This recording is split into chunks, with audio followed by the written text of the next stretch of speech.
Assalamualaikum warahmatullahi wabarakatuh, sahabat-sahabatku sekalian. Hari ini kita lanjutkan pertemuan yang ke-11.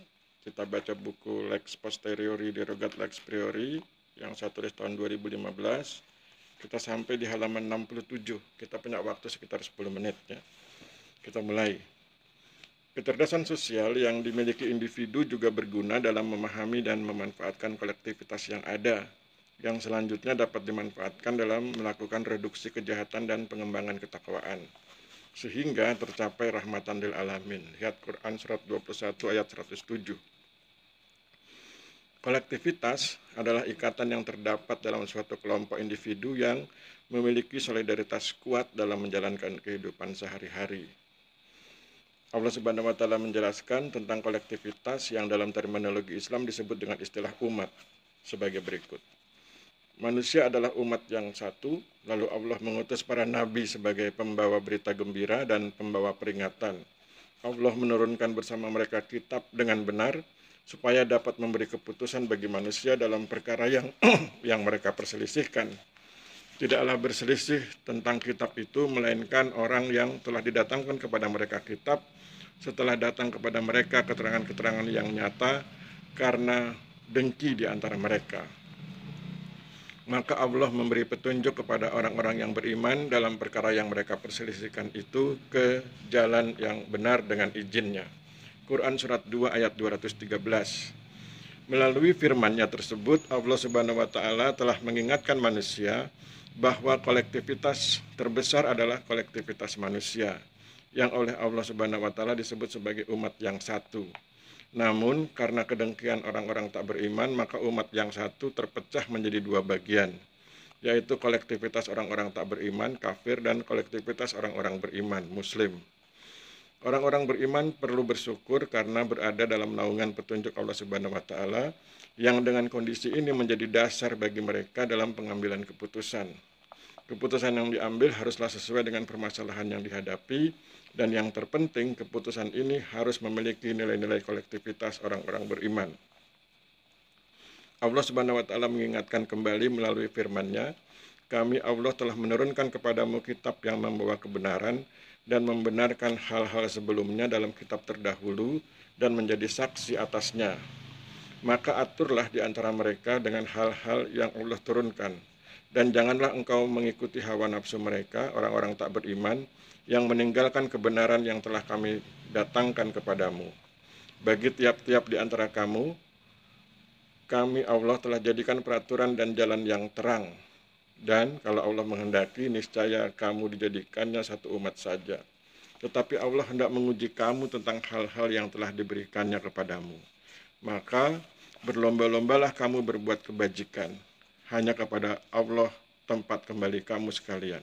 Maka Dia Allah akan kabarkan kepadamu hal-hal yang kamu perselisihkan itu." Quran surat 5 ayat 48. Keputusan yang memiliki nilai-nilai kolektivitas berpeluang menimbulkan collective action, yaitu kegiatan bersama yang didasarkan pada keinginan mencapai tujuan bersama, misal bertakwa kepada Allah Subhanahu wa Ta'ala. Collective action berpeluang terjadi ketika social bond, kerekatan sosial, dan social trust, kepercayaan sosial telah mencapai collective mind, yaitu reaksi kolektif yang muncul terhadap suatu persoalan tertentu. Collective mind inilah yang sesungguhnya mendasari munculnya keputusan tertentu yang kemudian menggerakkan suatu collective action. Allah Subhanahu wa Ta'ala menjelaskan, sesungguhnya Allah mencintai orang-orang yang berjuang di jalannya dengan berbaris, sinergik, seolah-olah mereka itu suatu bangunan yang tersusun. Quran surat 61 ayat 4. Collective action yang berada dalam koridor norma-norma Islam selanjutnya memunculkan collective product, yaitu setiap kemajuan yang berhasil dicapai dari collective action. Kesemua ini akan mendorong umat Islam menyadari pentingnya suatu kolektivisme, yaitu konsepsi dan praktek aksi, pengusahaan, dan pengendalian kegiatan-kegiatan ekonomi secara bersama dan bersifat sinergik.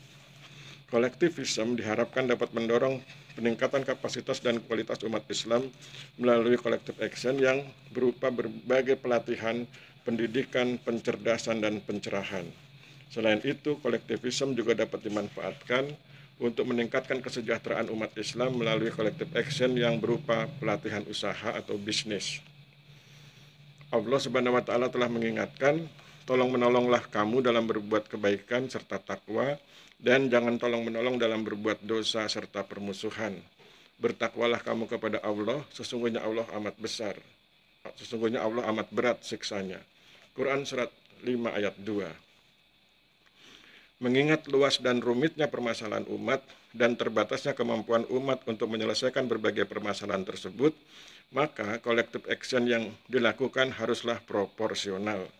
Hal ini akan menjadikan setiap upaya menjadi efisien, yaitu pencapaian tujuan secara optimal, meskipun dengan kemampuan umat yang serba terbatas. Oleh karena itu, umat Islam perlu memiliki kemampuan memprediksi potensi masalah, kemudian segera merumuskan collective action yang sesuai dengan kemampuannya untuk mencegah masalah yang akan terjadi atau menyelesaikan masalah yang telah terjadi. Kunci keberhasilan dari collective action adalah perilaku individu yang melakukan collective action. Oleh karena collective action yang dilakukan berada dalam koridor nilai-nilai Islam, maka pemikiran, sikap, tindakan, dan perilaku individu yang melakukan collective action juga harus berada dalam koridor nilai-nilai Islam. Bagi individu yang hanya menjadikan Islam sebagai label formalistik, hendaknya memperbaiki diri dengan mempraktekkan nilai-nilai Islam dalam kehidupan sehari-hari agar dapat berkontribusi dalam collective action Islami. Sekarang kita beralih ke tema berikut, yaitu tentang kecerdasan spiritual. Halaman 71. Sebagaimana diketahui, kecerdasan spiritual memaknai hidup berdasarkan perspektif manusia harus dikembangkan oleh setiap muslim menjadi kecerdasan transendental, memaknai hidup dalam perspektif Allah Subhanahu wa taala. Meskipun demikian, kecerdasan spiritual sebagai awalan menuju kecerdasan transendental masih dapat dimanfaatkan karena kecerdasan spiritual memiliki implikasi bagi individu sebagai berikut. Pertama, menumbuhkan sifat kreatif dalam mengubah stimulus. Sebagaimana diketahui, stimulus yang mengenai manusia akan direspon oleh manusia yang bersangkutan.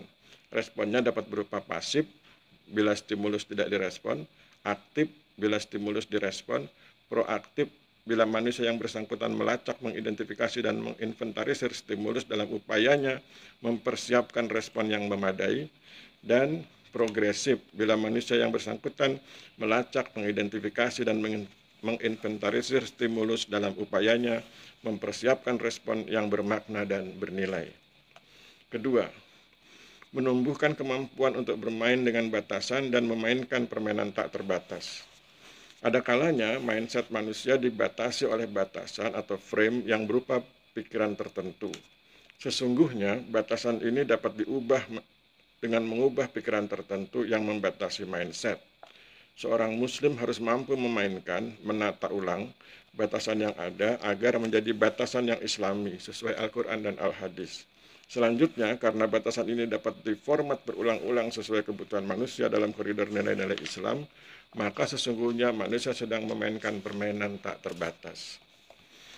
Ketiga, menumbuhkan kemampuan membedakan, yaitu membedakan antara yang baik dengan buruk, benar dengan salah, dan indah dengan tidak indah dalam perspektif manusia. Ketika manusia mampu memilih jalan hidup yang baik, benar, dan indah, maka ia telah menyentuh moralitas yang merupakan tata perilaku dalam perspektif manusia. Bila kemampuan ini telah mendapat pencerahan dari kecerdasan rohani, maka manusia tersebut hanya akan berada pada kebenaran semu atau palsu. Saya ulangi, bila kemampuan ini tidak mendapat, bila kemampuan ini tidak mendapat pencerahan dari kecerdasan rohani, maka manusia tersebut hanya akan berada pada kebenaran semu atau palsu. Jadi moralitas kalau tidak mendapat pencerahan rohani tidak akan dapat bergerak menjadi akhlak. Jadi akhlak itu moralitas yang tercerahkan oleh kecerdasan rohani. Moralitas dapat berubah-ubah sesuai dengan kehendak atau syahwat mayoritas manusia. Sebagai contoh, pada masyarakat yang telah jauh dari petunjuk Allah Subhanahu wa taala dan mempraktekkan seks bebas sebagaimana hewan, maka tindakan seks bebas oleh seseorang dalam masyarakat adalah tindakan bermoral. Pandangan ini dapat berkembang terus hingga akhirnya pelacuran akan dipandang sebagai pekerjaan atau profesi mulia. Karena itu, moralitas manusia harus mengacu pada akhlak, yaitu pemikiran, sikap, tindakan, dan perilaku yang baik, benar, dan indah dalam perspektif Allah Subhanahu wa taala. sebagai bentuk ekspresi manusia yang berakidah, beribadah, bermuamalah, dan beradab. Setelah kecerdasan spiritual dikembangkan menjadi kecerdasan transendental, maka langkah berikutnya adalah membumikan kecerdasan transendental. Sebagaimana diketahui, ketika kecerdasan transendental dibumikan atau memberi implikasi sosial, maka instrumen yang digunakan adalah akhlak. Hal ini berbeda dengan kecerdasan spiritual yang ketika akan dibumikan, maka instrumen yang digunakan adalah moral. Perbedaan antara akhlak dan moral terletak pada sumber perspektifnya. Bagi moral, manusia adalah sumber perspektif, sedangkan bagi akhlak, Allah Subhanahu wa Ta'ala adalah sumber perspektifnya. Berdasarkan konsepsi membuminya kecerdasan transendental, maka ada beberapa indikator yang dapat diamati oleh seseorang, yaitu pertama, di hadapan Allah Subhanahu wa Ta'ala ia merupakan hamba Allah Subhanahu wa Ta'ala, Abdullah. Kedua, di hadapan manusia ia menampilkan diri sebagai sosok khalifah fil ard. Kemudian ia menunjukkan sikap keteladanan, leadership by example. Ia memandang manusia sebagai ciptaan Allah Subhanahu wa Ta'ala yang ahsani takwim atau ciptaan sempurna, sehingga ia cenderung memuliakan manusia. Lihat Quran surat 95 ayat 4. Dan ketiga, di hadapan lingkungan ia merupakan rahmatan lil alamin. Agar ketiga indikator itu dapat muncul pada diri individu muslim, maka ia meningkatkan kecerdasan transendental dengan cara membangun achievement orientation atau berorientasi pada amal prestatif sebagai basis motivasi perjuangan. Dua, tetap berpegang pada nilai-nilai Islam sebagai pedoman utama perjuangan. Dan tiga, berakhlak sebagai ikhtiar jalan lurus perjuangannya. Demikian sahabat-sahabat sekalian, kita akhiri pertemuan kita yang ke-11 ini. Kita sudah sampai di halaman 74, besok kita lanjutkan ke pertemuan yang ke-12. Saya pikir demikian, kita akhiri. Mohon maaf bila terjadi kesalahan. Wabillahi taufik wal hidayah. Wassalamualaikum warahmatullahi wabarakatuh.